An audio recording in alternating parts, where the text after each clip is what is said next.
बिस्मिल्लाहिर्रहमानिर्रहीम। अस्सलाम वालेकुम व्यूवर्स, कैसे हैं आप सब लोग। रूबीज़ किचन में आप सबका वेलकम है।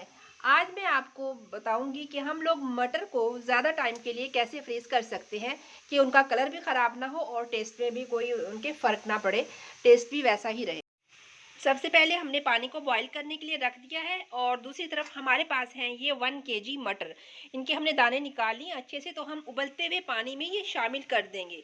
ये हमने शामिल किया, इसमें हम साथ ही शामिल कर देंगे 1 चम्मच नमक का, भर के 1 चम्मच हम नमक का डाल देंगे और इसमें तकरीबन 2 चम्मच ऑयल हम शामिल करेंगे और इसको बस 1 या 2 हम इसमें अच्छा सा उबाल आने देंगे। उसके बाद हम स्ट्रेनर की मदद से इसको छान लेंगे।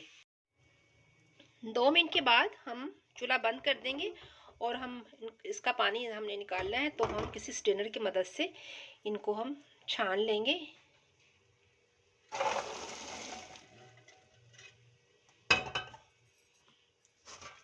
अब हम इनको ठंडा होने के लिए रख देंगे।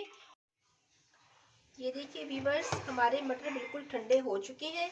अब हम इस तरह प्लास्टिक की लॉक वाली थैलियाँ लेंगे और हम इसमें इनको इस तरीके से हम इस थैलियों में डाल के इनको हम कर देंगे लॉक। और इस तरह हम अपने मटर को काफ़ी टाइम तक हम फ्रीज़र में, तो इनको हम काफ़ी टाइम तक फ्रीज़र में रख सकते हैं और जब ज़रूरत हो इस निकाल के इस्तेमाल कर सकते हैं। इससे छोटी वाली पैकिंग भी मिलती है, उसमें भी हम इनको पैक कर सकते हैं।